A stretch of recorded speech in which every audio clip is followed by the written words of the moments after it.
his conversion to Jesus in high school, and right after that he started doing apostolate. And then he's 37 years old. He's been doing full-time missionary work for 15 years.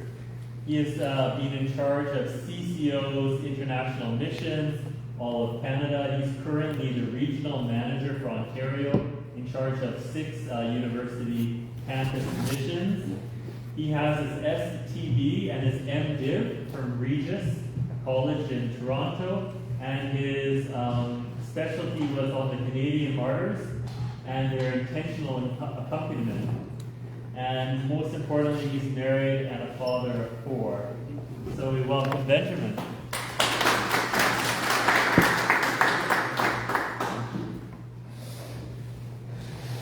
I feel like it's always better to use a mic, everybody always says, right? It's always better. People go, whenever somebody asks, do I need this? The answer is always yes. Yes, you do. I was looking for one, I couldn't find one. We're going to go upstairs, but start it on. Okay, sure. Awesome. So, I'm excited to be with you all. I'm Andre. Some of you might know the founder of CCO, Andre Renier. I'm his fill-in. Somebody asked, where is Andre right now? And I said, that's a great question. I really don't know. He recently started an Instagram account that he gives us updates, but he was in Australia, and he's now in Europe. I think he's in England, and then he has something in Malta he's speaking at, and then he's going to Vienna after that. So the man has the grace of not getting jet lag. Beautiful. So, as Father Justin said, my name is Benjamin Turland. He gave me a great introduction. And yeah, I've been doing missionary work. Basically, I'm from a small mountain town in British Columbia. It's kind of where I came from. It's called Salmon Arms. Some of you might know it. It's on the lake, in the mountains. I come from a non-Catholic family, non-Christian family, and I discovered Jesus through some really, really good friends. Went to my parish, had an amazing pastor, didn't have RCIA, asked him if I could become Catholic.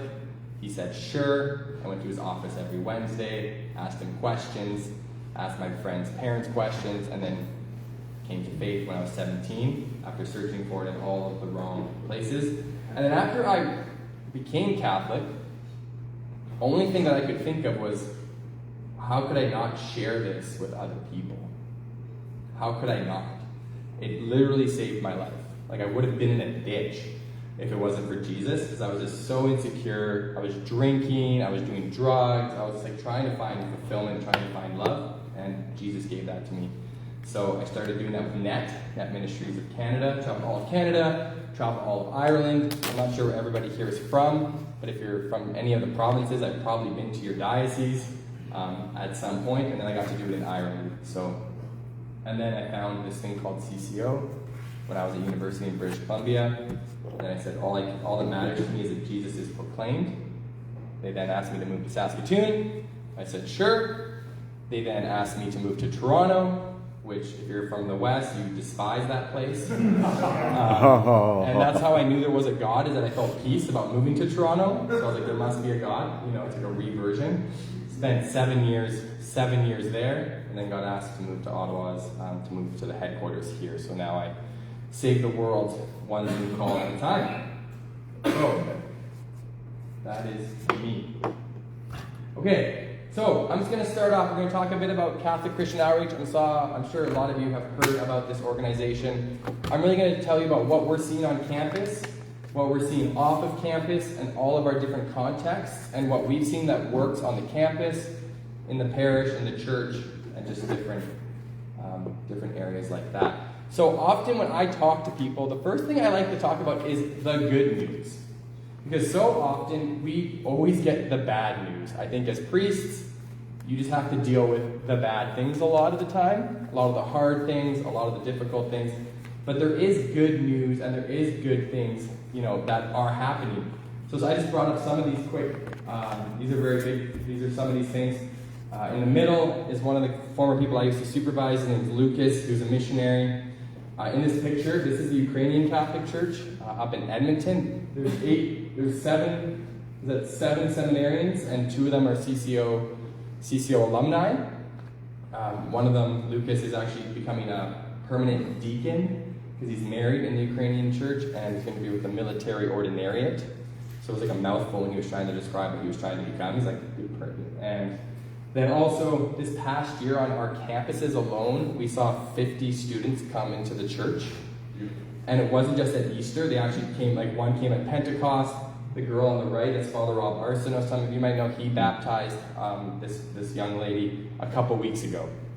So it's not even just at Easter, but they're actually just coming. And what's been fascinating is that post-COVID, the numbers have doubled. So we used to get on average about 24 to 25 people that wanted to become Catholic. Now we're seeing it's doubled since then, which we can kind of get into. So, oh, and I didn't actually say, for those of you that don't know who CCO is, it's a Catholic movement raising up Christ-centered, spirit-filled leaders to evangelize the world one person at a time. So we were founded in 1988 at the University of Saskatchewan, and our mission is rooted on university campuses, but it's grown to include parishes, parishes, dioceses, and we collaborate with our alumni and globally. That's why Andre is kind of all over the world right now, which is really, really beautiful. So I think what we're also seeing in the good news, what we're seeing with people is that, and I think this really applies to what happens, this will apply to what happens in our parishes too, is we're seeing lots of people that are curious. We're seeing a lot of people that are seeking truth. We see a lot of people that are actually very spiritual, right? They're not spiritual in this, and I'm sure you've seen this, they're not spiritual looking for Jesus, but they're looking for something. You know, we see a lot of people that's like Reiki. We see crystals. We see energy healing. Like I have cousins that like they're energy Reiki healists, and they have crystals, like she has a crystal business. And it's like so it's not Jesus, but they're actually looking for something, and they actually believe in a spiritual world, right? And they actually are looking for that, and often all of them have identity issues. There's mental health crisis, and they all have crazy amount of insecurities, and they just want to have freedom and fulfillment in everything they want. And we're also seeing a desire and an increase for beauty, and whether that beauty is coming with the Holy Spirit, whether that beauty is in the liturgy, there's with adoration, and in Mass, right? We're all searching for beauty in those things.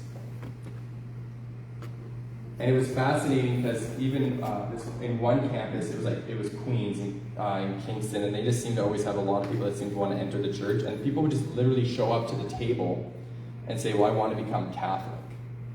And what's fascinating is that Jesus is doing the work outside of the missionaries, and we're seeing that like a lot of people are finding it on Instagram, they're finding it on YouTube, they're getting these like spiritual, like the Holy Spirit's moving when they're like alone in their room, and then they find people, you know? We're seeing that people do just kind of walk into churches now. Not a lot, but people are like looking, right? They are searching, which brings up some interesting ways to view just different things we'll get into. So that's the good news. I want to start with that because there is good news. There is lots of good things happening. Wrong way. So it's hard to read, but there also is bad news. Right? We know these studies, I think, but it's like 49% of Canadians are non-believers and spiritually uncertain. 79% that are born Catholic will leave the church by the age of 23. And on campus, we used to believe that we had about a month to catch people, like to catch them into the club. And then it kind of went down to a week. And I think now it's like a few days. So once they enter campus, we only have a few days to get them before they might just leave their faith. So it's becoming more urgent. And then there's studies that are done. Like Psychology Today says, are we the loneliest generation? We know that loneliness is a pandemic. Canadian young adults are leaving the church. Canada is set to lose 9,000 churches, you know? So we see that. It's there. It's hard. There is loneliness, there's relativism, there's the distortion of love, there's the breakdown of morality, there's agenda pushing, and you know, there's euthanasia, you know, there's a culture, and there really is a culture of death. And in Canada, it's really difficult. My wife was at a conference in the States, and they were actually asking her a lot about euthanasia, and they were like, even saying, like, they were like asking her about that. And they were actually shocked at like what it's like in Canada and just how quickly this culture has become. And I think just also in that there's so much pain that everybody's carrying. We know that. There's so much grief that everybody's carrying, and nobody knows how to talk about it. Because nobody's been through it before. I know in my family, in my wife and I's family, in the past 16 months or in 2 years, 3 people have died through MAID, and 1 has chosen to die natural causes. And it's just like the dignity of death. I think the culture of death is truly dead. But in that is that people want something, they need something. When there's grief and there's pain, people look beyond themselves, and they don't know it, but they want God, right? And they want Jesus. And I've never had more spiritual conversations with my family, like talking about Jesus with my parents, than since there's been multiple deaths in the family. It's opened up so many doors to conversation that they're actually now open to exploring the faith, which they've never had. They're open to exploring it because I asked them about it, and that door was only opened because of death. But then also what I found interesting is that in this culture of death is that it still jars people that aren't even religious. Like when my grandparents, both my grandmothers, within 6 months both chose MAID to die, it jarred the entire family, even my secular relatives. So there's something like innate, the spirit that's in them or whatever is in them, their morality, it's still like really jarred by like choosing that. So that just gives us a great opportunity to talk about Jesus, right? People just want a connection to something, and that creates urgency. Like there's a deep urgency in the church right now because we have left Christendom to some degree, and we're not out of it, but we're kind of moving away. And there's people that are still Catholic, they still have the sacraments, they still were baptized, they still have some little association with the faith, and so the time to act, I really feel like is now. Parents still baptize their kids Catholic for the most part because it's like a good thing to do. Some of them still get married in the Catholic Church even though they haven't been in 10 years because it's a good thing to do. But that's gonna go away in 20 years, 10 to 20 years. That's leaving.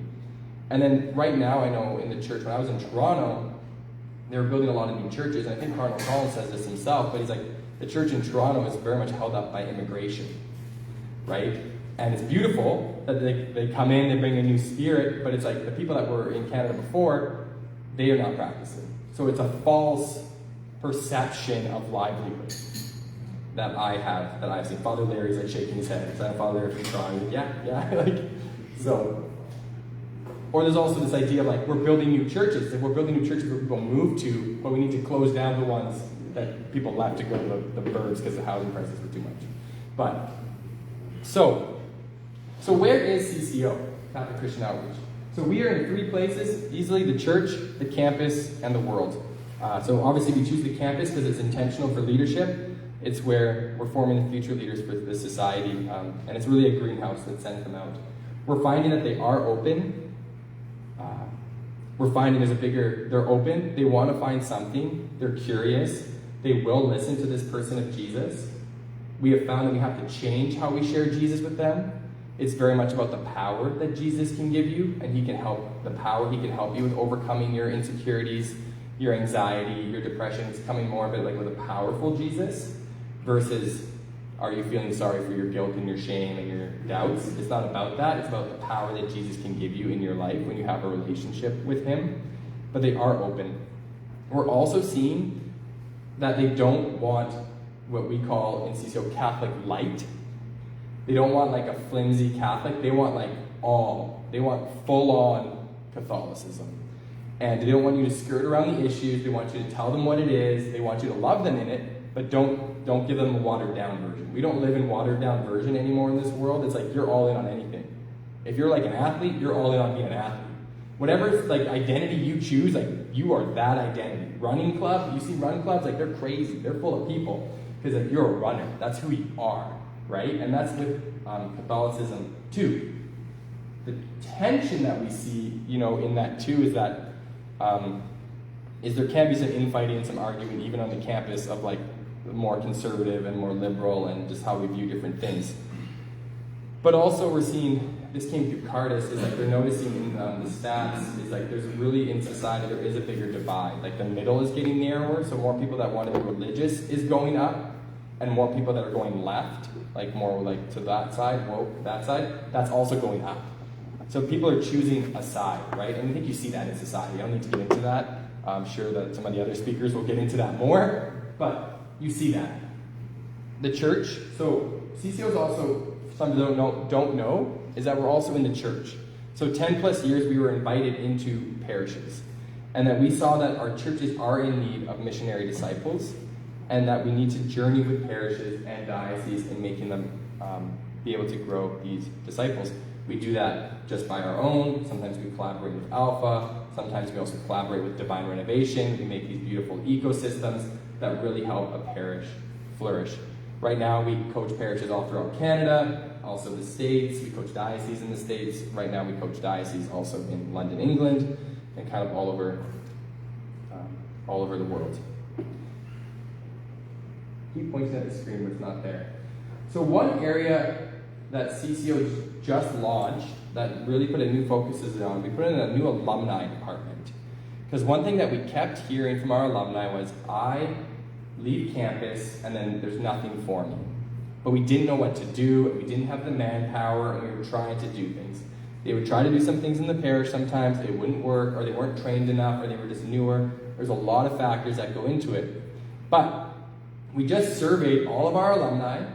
They did like hours upon hours. I think they had like hundreds of pages of documentation. They threw it into ChatGPT and asked what the themes were that came out, because ChatGPT is awesome for certain things. And these were the themes that came out. And so why these matter to you is that these are the people that are in, if you have any young adult that's in your parish or might be coming into your parish, this is most likely how they're feeling about mission or about just leaving, about the transition that they're in. Or maybe you have young adults in this. So they found that usually across the board, is that our alumni have difficult life choices that are happening. There's a lot of life transitions that they need help in walking through. They want to live out mission, but it's a really big challenge. It's not as easy as it was on campus, and so they need help. Also, for the first time maybe in their life, they have a secular workplace. And that's a really big challenge also. They don't know how to kind of journey through that secular workplace. How do you handle it? And then for them, community is a lifeline. To have Catholic community, they need it. They need strong community, but then it's also a very, very big struggle for them. So I think these are just really key, because these are the people that are like in our parish, and as we like look at them and we see them, we could ask ourselves these questions, like how are they doing? How's that transition? How do we really walk with people? So right now, that's kind of where we're at. So where do we see the future of the church? So right now, CCO is in our second year of our 10-year vision. We just finished a 10-year vision, and we're into this 10-year vision. So we're really big on this, but it's anticipating the great jubilee of 2033. CCO's 10-year vision is to activate multiplying leaders towards the fulfillment of Jesus' Great Commission. So we're trying to do that on campus, outside of campus, and with our staff. So really, CCO is really working on creating partnerships with other mission-aligned organizations, and it's all over the world. And I think it's just this year, we really view that this year is going to be this outpouring, 2033 is going to be this outpouring of grace. And it's just being the 2000th anniversary of Jesus' death and resurrection is something to get behind. And we're trying to just mobilize about 133 million Catholics to be missionary disciples. We really, the kind of the method, the mentalities of what we really want is we see our Christian brothers and sisters, and just the evangelization and the sharing of Jesus that they're able to do, and they're able to pivot so quickly, is that we realize that like what we need to do in the Catholic Church is we need to like wake, the words we use, like wake the sleeping giant. You know, like the Catholic Church is like the giant upon giants. There's so many of us, and we just need to wake it up, because it has power, right? It has influence, and it has like just so much respect, and it's amazing. And what I find about the vision of 2033 is we need these long-term visions to grow and to be there, but also people get behind vision. people love visions. They love the why. They love being drawn into that. You look with any marketing scheme, any thing, look at Apple, you look at anything. It's all about vision. Why do you want to do this? Why do you want to be a part of this? So, and we really feel like in order to fulfill the Great Commission, obviously that's very idealistic. We're not naive to that's a very big goal, but it's that to look towards that, to really wake them up. And I think when people hear this, sometimes they go, whoa, that's really big. I'm like, but what if your parish was thought of that and preached that and said, we're going to do this? Because then it gives them something to think about, a long-term goal. We're going to it's so, it's exciting. I find it super exciting. So, how does CCO think that we can kind of do this? And so really our unique approach is Jesus at the center. We always focus about Jesus being the center of your life, intentional accompaniment, and building what we call multiplying movements. So just things that can multiply.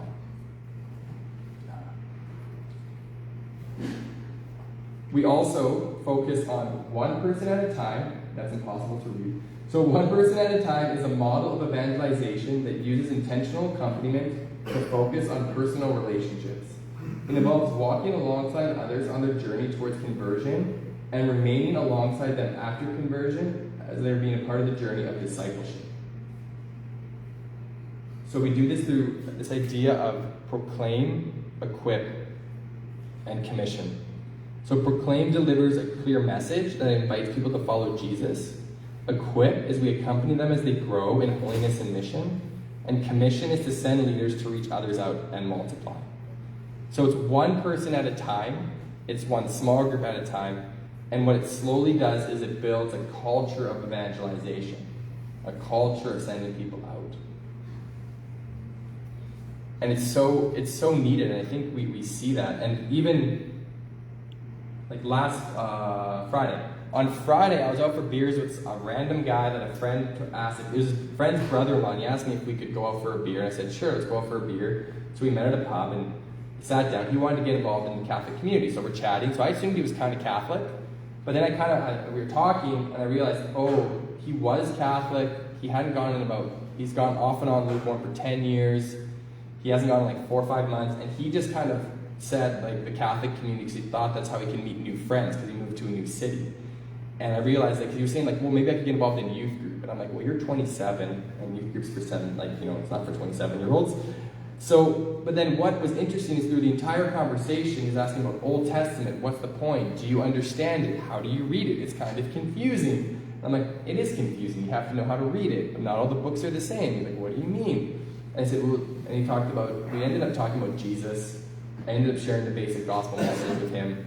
He's like, I've never heard it this way. It's never been this clear. And he was able to accept Jesus to be the center of his life. And then after that, I said, okay, great. Now let's get you to church. Let's get you to confession. And so let's get you into some of these groups that you want to be a part of. And so we're slowly starting this journey. And then what was also as beautiful as we were sealing that, and I said, let's just pray to the Holy Spirit. Let's just welcome the Lord. I got an image, and the image was of a dog, a small dog. And it was saying, I think the Lord just wants you to know that he loves you in the same way that you love a small dog. And I said, do you have a dog? He's like, I do have a dog. And I was like, is it a small dog? He's like, yeah. It's it's a Cocker Spaniel or a Shih Tzu. And I said, well, okay, the Lord wanted you to feel that he really loved you, and he wanted you to be part of that. But the unique approach of Proclaim, Equip, Commission is you do need to walk with them one person at a time. So how do you do that? Because you guys can't do that alone. Your parishes, even if you have 100 people, 200, 300, you can't walk with them alone. You need other people to help you. And that's why we need to build them up in leadership. Our hope is that everybody in our parishes, everybody on campus, all the people are missionary disciples. So what does that mean? They live in a dynamic personal relationship with Jesus. They invest their time, talent, and treasure to the church. They're motivated by love, and they take the initiative to share Jesus with others, and they're empowered by the Holy Spirit. Right? I think that's what we all want from people that sit in our pews, right? That'd be pretty sweet.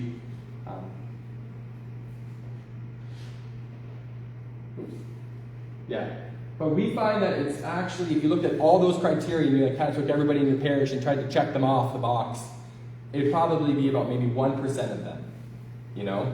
And some of them might have some of the characteristics. It's not that they don't have, it's not an all or nothing thing, but it's like 1% that actually can do that, right? And there's lots of excuses and there's lots of reasons, and they're very valuable reasons why we can't do that. But that's just kind of what we find. It's about 1%. But we want to raise up people that are willing to lead others, that are willing to lead others.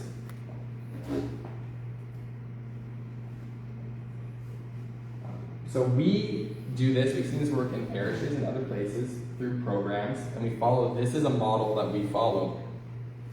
Make sure I'm on time. This is a model that we follow. So some of you might know Forming Intentional Disciples by Sherry Waddell. This builds off of her model. We asked her, we got permission. Her model kind of does the first half, and it talks about conversion, and then leaves the top blank a little bit, like it's like you're now a disciple. But we've kind of broken it down a little bit more into this idea of holiness and mission, and once you've had this initial conversion, it's the ability in challenging them to grow in different ways. So we don't over-challenge somebody, we don't under-challenge somebody. You know, God calls us to stretch, not to break. So we need to know when to challenge them as we're trying to build a leadership culture of discipleship where we are. And we really focus on conversion and this hinge point. And what we've done through Benedict is we've broken it through his writings. We've talked a lot about conversion and this idea of there's like 3 elements to conversion. We can argue theologically on that if we want. We don't need to. But it's idea where we sit right now, it's like the idea is like people have a conversion intellectually, with their will, and with their emotion. So the idea with that is like, do they understand the gospel, the basic gospel message, what I'm saying? Have they made a conscious decision for it? An active decision where they said, I want to follow this. I want Jesus to be the center of my life. Let's go on this journey together. And have they had an emotional, if you're in love with somebody, usually you have an emotional response to that. Your heart is like brought to joy, to love in some way. So we find that this is key. And we're very strategic on campus. We break it down to each one and we try to assess to the best of our ability where they're at. Is like, have they had all 3? And for a while, we didn't know the terminology for this. So what we would say in CCO would be like, you'd talk about, I shared the gospel with them. Oh, it's awesome. Usually if it's a female, they go, did they cry? It's like, yes. Oh, they cried. Because crying meant they had an emotional response. We didn't have the words, we're like, did they cry? Or what would happen is, I remember leading so many guys in faith studies, and I'd bring them to our Rise Up conference, and I led them through the faith studies, and I saw them put Jesus at the center. They decided for him. I'm like, this is awesome. And then they go to Rise Up, and there'd be this awesome adoration night, and people would say, if you've never put Jesus at the center, I want you to stand up. And then my guys would stand up, and in my head I was like, how dare they? I was like, I saw them choose Jesus, and I was like almost getting mad. I was like, it was like a savior complex. But then I realized after we got the language, it's like what they were experiencing was an emotional response to the gospel. Because they were put in an environment where they could choose it. Because if I was trying to share it with them in a busy cafe, God can do anything. But it was hard for them, I think, to fully enter into that decision. Right? With Ottawa U Campus, I oversee Ottawa U. I kind of mandated them that I said whenever you lead a student through the gospel and ask for a decision, you actually need to do it here. This is the closest parish to. So they have to come into a parish to do it because I'm like, you got to show them that it's different. You got to show them that this gospel choice is a different choice. You can't do it in the student center because it doesn't work. It works because it can, it's God. But it's better if you do it in a different environment and they need the emotional response. And I think often people have intellect and will, but they don't have emotion. And then if you don't have your heart lifted, if you're not infatuated with God, infatuated with Jesus, then your following him can kind of drop off sometimes. Right? And we don't bring the emotion into church. We just bring our mind and our decision, and we can kind of get argumentative and frustrated, and we forget what worship is about. We forget what Mass is about. We forget what the sacraments are about, because we're not the love isn't there. I'm painting things here too, guys, fathers, with very broad strokes. So when we're taking these things, they're very broad strokes. It's not saying like everybody in your parish is like this, everybody in your situation is like this, but broadly, this is what we see. But, and you can break down this, we have books on this, but it's like you don't want to put somebody in like, if you're making somebody grow in leadership, we have witnessing, proclaiming, and multiplying. So you don't want to put somebody to like in charge of a ministry if they've never even like witnessed to their faith, right? So it's like somebody comes like, I want to be involved in the church. You go, can you lead this program? Maybe they've never had a background in anything involving leadership. You go, hey, could you be a greeter? And that could be a big deal for somebody just to greet, right? So we got to figure out like what's the journey of our leaders at our parish. These are the CCO faith studies that we use. That they're a systematic catechesis that kind of grows people in this missionary discipleship. It's like charismatic kind of proclamation. Its discovery is a basic thing on God's love. Source is the Holy Spirit. Growth is Christian growth. Trust is how to trust Him in all aspects of our life. And commission is to send them out and be missionary. No resource has everything. No resource is perfect. But we found these are very effective to grow missionary cultures, and we use those in how we do accompaniment. I can tell you more about those later if you're interested. So this is something that we teach when we talk to parishes, and we use it all over. This is what we call it 1, 2, 3, 4. So, and this is the common reality that we see on campus. I put priests because that's most people here. And so this is often what we see in the reality when we're trying to build multiplying movements. We're trying to build things on our parish. You guys find leaders or volunteers, and then they lead the ministries. And it is exhausting, because there is like no way that you can manage. You guys got so much on your plate. It is crazy. I have friends, I'm at the age now, which we probably have this. I have friends that, I was at his baptism, and then I was at his ordination. Now he's baptizing my kids, so I've been friends with, I now have friends that have become priests. It's like a whole new level of understanding the priesthood, I feel like, because you can talk to your friend actually about it, and they can confide in you because you knew them before they were a priest. So it's like they feel a trust with you, and it's just hearing what he has to the things, I'm like, man, a lot. It's hard. Job's hard. So this is the common reality of parishes. Really tough. This is what it looks like. You got a whack ton of people that are twos leading your programs, sacramental prep, baptismal prep, they're leading all the things. You're trying to keep on top of it all. You're trusting the people. They're either doing a good job, a bad job, they're equipped, they're not equipped. You don't know if they are equipped. You don't know how to give them training. You don't know how to help them because you're just running around trying to get everything flowing and going. Right? And then you're in this whirlwind and you're like, how do I get out of it? It's a circling, and it's how do you stop? So what we've discovered, we call it the 3. Right? It seems so basic when you just count. But 1, 2, 3, 4, and we call that the coach.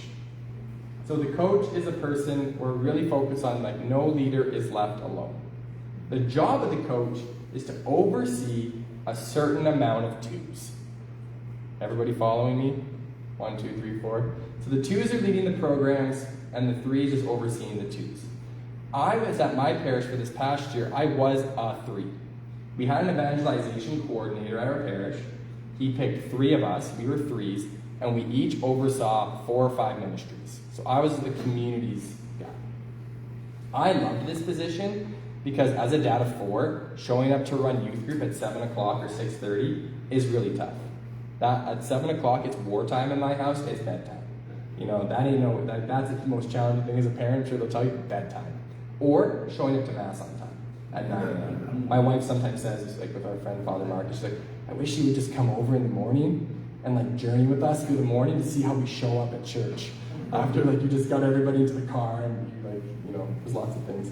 So I was a communities coordinator is what it was called. And so I oversaw about 4 or 5 ministries. It was youth group, young adults group, we called them life groups or small group communities, different ones. And some of them needed a lot of coaching. 2 or 3 of them needed a lot of coaching because they were new programs I was starting through the people. And other of them, they just ran by themselves. They were really easy. I was in charge of Batman as You. I'm sure you guys know that program. That just kind of runs itself. But Avery would check in with me. Avery would check in with me, and he would ask me, how are those twos doing? I'm like, yeah, they're doing good. Or I'd say, like, he's like, give me a report on what they are. And I'd give him a report. Like, maybe it was an email, it was a quick phone call. And so then he didn't have to meet with all the twos. He just had to meet with me. And so he could meet with 3 people instead of 15 or 18 that were running the ministries. And it made his life a lot easier. He taught me how to use the parish website. He taught me how to book rooms, how to do all these things, how the budget works. And then I was able to do a bunch of different things, communicate with priests. And so some of they didn't necessarily know everything that was happening all the time. And so this is 1, 2, 3, 4.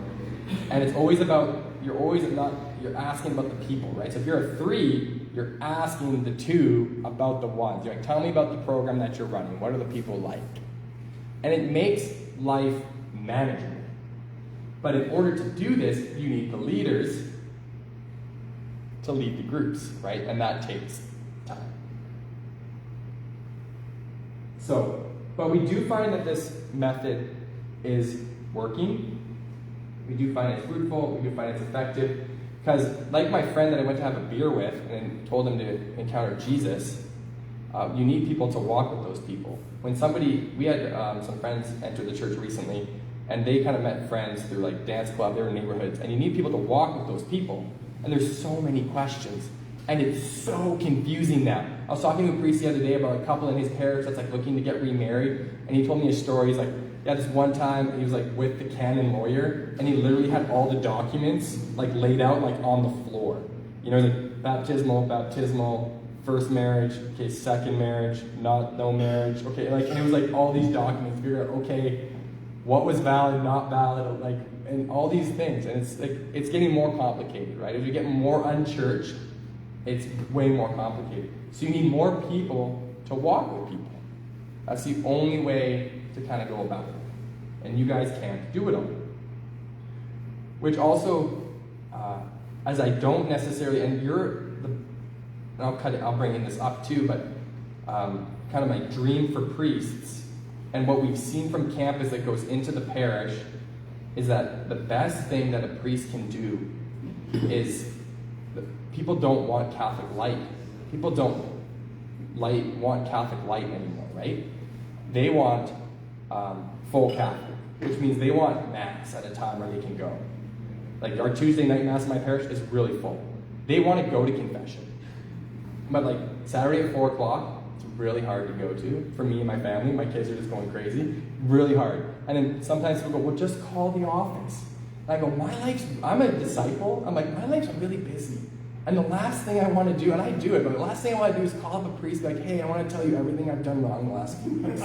My wife just told me, but I thought I would also tell you. I just want to keep this going. Let's just keep the train going, right? You don't want to do that. You have to make it so accessible. And if there's people coming to church for the first time, they're lost, they don't know, they don't want to call, you know? And it's finding times. And then I know there's the people that are scrupulous, and there's the old lady that's going to come every single day and sit in there, and she's a huge pain and a huge frustrating point for people. And it's so you're I don't want to do it. It's I don't want to talk to Gladys anymore every day. But there's the other people. You have to sit through the pain for the other people that really do need it, you know. And so I think that's one of my dreams, is making the sacraments accessible for the demographic that you want. One thing that I love is in the St. Catherine's diocese, there's a parish, not Father Daniel, the other young parish, O-lineman. Who's the priest that's an O-lineman from the diocese? Yeah. He started confession at his parish. It was his job. Maybe I shouldn't give him the claim, but he started confession at night. It was 8 to 9 o'clock at night, every single night of the week. And then now there's a lineup, it took a week or two. It took a few weeks. It's not him doing it, and he has people sit in to do it, but people started to come, because then people knew, and they're that's a convenient time, I can go. Or people go you do it at 5 on the way home from work. People can stop and they can go, right? But it's making it available and making sacraments really, really accessible. Or also, I talked about how people are searching for churches, and people came to my church recently, they Googled it. They just looked up their church, they Googled churches, and they showed up. But what is key is we need to think, is my church accessible to those people that are Googling it? So the first place they're going to look isn't your parish website, it's Google Maps. So when they click that parish link icon, what does it look like? Is there nice pictures? Is there not good pictures? What does it look like? Because they're going to click on that. You want them to click through. But then also it's like, if they haven't been to Mass for 10 years, like, what could your parish website be? I was at a talk recently, it was great. It was like, what could your parish website be for that person? So it's like, Mass is at 9. If you want, and you could use normal language. If you want to like not stand out but kind of look normal, I suggest like a polo with jeans. Nobody really brings a book. I'd suggest if you're uncomfortable, sit near the back, but the back fills up first. There will be somebody who sits at the end of the pew and then they won't move in. You got to skirt by them because they don't want to sit in the middle. So little things like that, where it's like if you haven't been for 10 years, it's like, does your parish like make it easy for them to show up and not have to ask anybody for help and just kind of go incognito mode into the church, right? Does it allow that? And this one, share the gospel clearly and simply and elicit a response. So let's not assume that our people know Jesus and they've given intellect, will, and emotion to him, right? Often I'm at times I hear the kerygma, but I hear like the first 3 points. You're created, you broke it, and he restored it. But we don't actually give them a chance just to say, do you want this? Right? And I've seen different priests do this in many different ways, and do it often, not just once, but like you just do it, you elicit a response all the time. And then, empower the laity. So 1, 2, 3, 4. A priest can't walk with everyone, nor is he supposed to. And I think for me, and again, I'm like the 1%, but if a priest asks a person, they usually will help. You know, if the priest actually meets with the person and asks, he will help. I had a pastor in West Vancouver for a number of years, and he was like excellent at this. Like he knew who was who and what they did and how they acted, and he was not afraid to ask them to like help with something, or like start something, or money, or he'd ask them for money, or he just knew, and he was willing to work with the people, and was really, really effective. And then create a culture. You have to create a culture of evangelization. So like, what does this mean? And I was just sharing this because I thought it was super fascinating, but we're kind of moving churches right now, but we were at one church, and we went to the other church, and they were running Alpha. And it was super nuanced, where one said, the homily gave a testimony to Alpha, and the homily is like said, I've done Alpha 3 or 4 times, and I get something new out of it every time. And then the next week, which is so funny, said, okay, like, we're running Alpha. And so far, that the 30 people that went last year have invited their friends, and we're almost full, but we have a spot for a few more, so go invite your friends. So the difference was, you can attend Alpha 3 to 5 times, that's what I heard from the testimony, versus a number that showed me like, we're winning, we're getting new people, and yet you want me to invite someone to this, right? And in my parish too, we talk a lot about CCO attitude, skills, and knowledge. And often we think somebody doesn't want to help us or serve in a way. We think they have a bad attitude, but actually they have like a skill gap. So we say, go be missionary disciple. But it's like, well, they don't know how. We never trained them. We never taught them. There's nothing to bring them to, right? Or we'll say, I love this one. I love parish life, guys. It's like, we'll say, you need to give more to the church. You need to tithe more, because we need more money, right? People need to tithe. But it's like, I talk to some friends and they go, well, if in order for me to tithe, I need to change my entire life. Like my budget would have to completely change. I'm like, okay, so you have you're willing to change. You want to change. But you need time. And you need someone to accompany you in how to budget, in how to challenge you, in how to change your life, and how to be God-given in your budget. Okay. Like, there's an organization called Wallet Win. We're bringing in Wallet Win, and we have a free course. If you guys want to take this course, that'd be great, because we know that we want you to tithe more at our church, but we know that might be really hard for you, because it's like groceries are a lot of money these days. So we're going to teach you how to budget more, and then maybe you can give 1%. And we're going to talk about this in 6 months. And then we want you to give 1% more in 6 months. And then in like 9 months, we want you to give 2% more. You know? And it's like but it's accompaniment. It's like everything's accompaniment. Everything's walking with people, and it's always skill. So create a culture of evangelization is my other hope. So my dream is that we share the gospel, we make the sacraments accessible, we empower the laity, and we create a culture of evangelization. Thank you.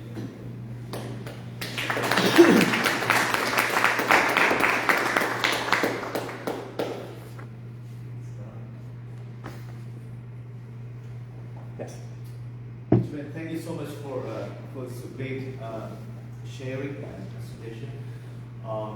You've been repeating so many times about encounter with Jesus, bringing people in relationship with Christ, which is not just the means but also the goal for us. And I would like to hear from you, from your perspective, when you shared with me dream for the priest. You mentioned a few points. Would like to, if you can, share with us when you say you said this already. A priest has Lord in his plate. And before I ask you this, I know that what is in my plate actually. As priests, we have a Lord in our plate, running the parish, running this committee, that committee, building committee. We are wasting our energy for maybe investing our energy something not priority, maybe something only that helps us to the priority. So we have Lord in our plate, wasting our energy for something we are not supposed to do, or maybe someone else can do. So that is my understanding. From your perspective, do you challenge us more into that spiritual dimension of the priest? Because that's what we are going to do. What is your perspective when you say, oh, that my priest is Lord in his plate? You suggest that we should be much more challenged to lead people to Christ. Not running a committee, I know that's important, but not important. More important than leading people to Jesus. So what is your honest opinion about it? Oh, whether you should run committees or whether you should bring the sacraments to people? Your pastor, he's so busy. My parish is lucky because we have 3 priests at my parish. But yeah, I don't think, I rarely hear, again, I did my master's, so I got to hang out with a lot of seminarians, and no one wanted to become a priest to run a committee. Last time I checked, they didn't want to do that. There's a lot of money in the business world if you want to run committees. So I think, yeah, it's like the idea here is that you need to have some sort of leadership team at your parish, and you need to know who's gifted at what in your parish and like what brings them life from a church world, but in like a business world, and then ask them to help you lead the parish. So like you aren't leading the building, you aren't leading any of those committees. You're getting reports from those committees from somebody who is leading them, because like you're either at 4 or you're even at 5. Like the number can keep going. You can have 10, right? 1, 2, 3, 4, 5, 6, 7, 8, 10. But you have a committee of people that are committed to you. You meet with them, and then they're the ones that are kind of helping you run those day-to-day things so that you can be around. So the people that you trust, they're people that you have set out the correct parameters. You need to just like tell them what you expect of them, what your expectations are. I know some like DR is really good at setting up like leadership teams. And I think that is like the way to go, because it's good for your heart, it's good for your vocation, but it's also just good for the parish. But you have to find the people that are really good at those things, and then they'll thrive in those seats, and it won't even seem like work to them, and they feel like they're blessing the parish, which is like also a good win. But I know it can be hard, but I think, and then also I think we need to be okay. One thing I've seen is that we need to be okay saying no to things, and we need to be okay to like prune things, and also that some people might not be happy with us, which is not an easy thing to say, because I think it's really, really hard, right? And I think a lot of us maybe have heard James Mallon or read that book, and one of the things that always stands out to me is he had to stop opening his mail. But my parish is trying to do renewal, and what I've noticed is we've just added so many things, and what I say to them all the time, and I'm really annoyed at my parish, is I say when everything's important, nothing's important, right? And we know this saying, but then living it's really hard. Living is really hard. And when we give announcements, I'm like, we announce everything, then nothing, you know? We need to announce only the really important things that show like this is what the culture of our parish, what our parish is actually going to be. Yeah. So I'd like to speak for the rural communities. It's great that the large centers have universities, but I was struck by after COVID, you identified that the CCO outreach has doubled. Yeah. Doubled the number of people that have come in. And so I would like to know, why are they coming in? Why have you doubled? Is it a process issue, like you've come up with the appropriate process for that group? And if so, what are the characteristics of this group that you're reaching that I need to know about, even in a rural community? Because so that's what I like. So why have you doubled? So we've doubled, I think, some of the things that came out of COVID is like 1, 2, 3, 4 kind of came out, and so we've gotten a lot sharper in how to challenge somebody, how to be a faith study, like how to be a 2, like how to lead a group. And we've also gotten a lot sharper in how do we get a 3, how does somebody coach the 2s, because we have like 20-year-olds, 21-year-olds doing this, and people are reaching out to their friends. But I think one thing that I've seen, and it's not just with students, it's with supporters, it's with other people, is that they're leaving, it's basically they see where the world's going, and they're realizing that they have to pick a side. A lot of them want to pick a side. So either like they see like the left, or they see the right. Or there's these really, I've also even noticed that you see some people that they see the conservative worldview, they might like, they see the rule of life, they see like maybe like a Jordan Peterson thing, they see like those types of podcasts, and then I see them coming into the church after, which is like super, super fascinating. Or they want to send their kids to something Catholic or something like that. So that's another thing. So I think when it comes to even the rural parishes, is that, because the rural parishes still have the internet, right? The rural parishes like still have all those things, and so people are still searching for things. And the polarity. Yeah, and so they're gonna choose, right? So when we're in a rural community, we're still talking to them about Jesus, and we're still sharing with them. Again, it's how Jesus can benefit you, how Jesus can actually bless you, what the Holy Spirit can give you. It's like not to like forget about sin and forget about the gap that caused, but it's like saying this can help you, this can bless you, because all society is saying is the gap and how this thing can fix it. When they're on social media, that's all it's saying. You have a problem, and this is going to solve it, right? Everything within food world is the same way, right? Every year, beginning of the year, what do? Take something, weaponize it, and show how you're going to solve it, right? Yeah. Question, you just said the gapping, and also you said it earlier where some of the campuses are having, the middle road is being almost going away, one way or the other. Yeah. I would love to see a bridge between the two with the idea of let's not only go with what we don't agree with, how do we agree with each other? I think as Catholics, how do we build ourselves? My fear is there's going to be further and further apart. Do you mean within the Catholic Church? Within the Catholic Church as well as, like, you said it was a bit on in your like campus as well. Yeah. Well, I think at some point I think you see it sometimes in society. People go really far. If we're talking about in the world, it's really just talking to them. It's journeying with them, right? It takes a longer time to how to bring somebody in when they're part of like those cultures. Then a lot of people are going far left, and then they kind of come back because they realize how there's people that do conversion therapy, and then now they're coming back, right? There's people in Europe that have these drugs, and then they're stopping the blockers because they're realizing this is a little bit too much. And then in the church, I deal with this a lot on campus actually too, is like the infighting within the Catholic Church and the division that's within the Catholic Church. And I feel like the biggest thing, I heard a great talk by Father Boniface Hicks. It's a great talk in the States, and he just had this it's an attitude. His whole thing is like we're both arguing over the same thing, is that we both want beauty.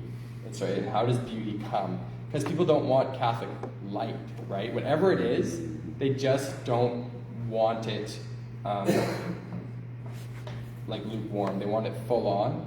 And we also live in a world that's very argumentative and very opposed to everything, right? It's like, this is bad, this is good.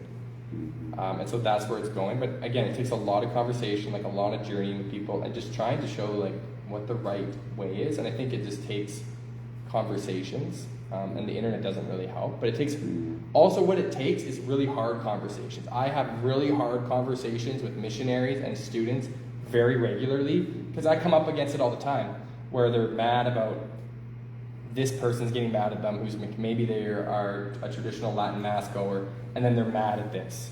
Or the CCO people are mad at the traditional Latin Mass goer. And I just have to have the hard conversations with all of them because I say, this is not okay. Like, you just look at the stats, why do you want to fight inside? Like, it doesn't really, there's beauty in all of it. And I think Father Boniface Hicks talks a bit about that, where it's about, it's like teaching them that like it's okay to love both. It's like, you mean like his whole talk was like, you mean I can heal people with the Holy Spirit and like do miracles? He's a Benedictine monk. He's like, yeah, I want that.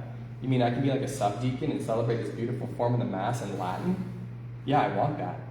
So why don't I just want it all? We're Catholics. Why don't we just want it all? Why are we like blocking it off? So I think it comes through people. Yes. Hi, Ben. Thank you for the lovely talk. Benjamin, sorry, I called you Ben. Coaching in parishes. Yes. CCO coaches parishes. Yes. Could you kind of expand more on that? Because I'm in country churches, a little small parish. Most of my people seem to be in their 80s, Yeah. 70s and 80s. I got a few young people. I don't have a depth of talent and skills and support. And so I need help to figure out how do I be a priest?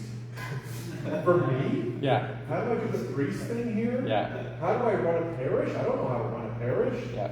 I know that's probably a weird thing to say from a priest, but Yeah. I don't. I'm basically surviving. So how do I help my lay people, those who are young and active and want to be a part of the faith? How do I coach them to find those leaders the coaches who could be great leaders? Like you talked about coaching parishes, so can you expand more on that for us? Yeah, well, if you don't know how to be a good coach, you need someone to coach you, right? Yeah. So CCO, there's a lot of organizations that offer coaching, you know. CCO offers coaching where we coach parishes. Divine Renovation offers programs where they coach parishes. But essentially you need to reach out to somebody to help coach you, coach others, right? It's mentorship. We need mentorship, we need coaching. And then there's the ones that teach us. If we like in a rural parish, you know, like I don't know how rural is it?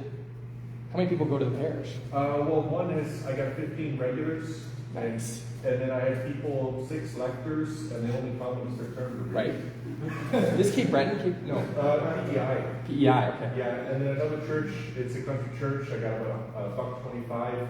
Yeah. And, you know, there's pretty steady people coming. Yeah. You know, and they just come for an hour, 45 minutes, better Father, and then they're gone. And then the tiny town church, I maybe got 150, 200 on the regular, but I didn't, like, their faces change every Sunday, so they come once a month. It's hard to figure out who's who. And I think that's where, like, the studies, I think what's beautiful about the faith studies, you can do Alpha. Alpha takes a little bit of, like, you need leaders, a lot of leaders to start Alpha. So faith studies are usually, I love Alpha. Alpha is a shallower entry point than the faith studies are, which is great, but you need leaders to run a really awesome Alpha. So I would recommend doing a faith study first because you only need 1 leader and 6 people. And then you lead it for an hour a week for 6 weeks and you slowly build a culture. It takes a couple of years. And then that's how we slowly build the leaders and we see their potential and it commits them to coming like once a week. And I think that's like really helpful. And I think also just talking to the parishioners and asking like what they need, what they don't need, I think is like, it's super key. Because like I came to the faith, like I came from a public high school. My town's a bit bigger. It's like 16,000 people in my town. My church is 300 people it's at. And like we had like, I was one of 15 young people and it was like we crushed out CBW2 songs, like super out of tune, but like I loved it because everybody sang. And our youth group was run by a former seminarian who I found out now was going through like a crisis, but he still ran the youth group. And I met 6, 7 guys that I loved. Like I just like, there was one of them lives in Ottawa, his son, my God, like we're still friends. And I just like, it was 6 guys and like 7 or 8 guys. And like we did like country things. We like drove GTs behind cars and jumped in lakes and did like lots of really dumb things. You mean you had fun? Had fun, had a lot of fun. But like, it's like, so it's running the programs and making them excellent, even for like the small amount of people I think that we have. I think also I would encourage you to go door knocking and like invite the parishioners, because there are other Catholics in town. So there is. So you just go out there and you knock on their doors and you invite them. Everybody knocks on doors. I get sold things all the time. Like, so I think doing that is a key, would be a key thing for me. And then Yeah, that was my last, another thought, but it fleeted. Yeah, I'm aware that Divine Renovation has coaches, Yeah, but CCO also has coaches. yes, Coaching people how to do the face studies. yes, Is that what you're telling me? yes. Yeah. Yeah, sorry. Just a time check. We're Yeah. just reading so. Oh, it's the time. Yeah, I'm just trying to respect everyone's time for the break. On behalf of the CCO, thank you very much for coming out. You've given us, it's the process, and now it really leaves for all of us to put in the details. So we've been given broad strokes, and you were very honest about that. But also your enthusiasm is what inspired me. So thank you very much for your presentation, and please remain with us for everything. Thank you. You'll stick around, so please feel free to come up to ask Benjamin any more questions. What is our next thing?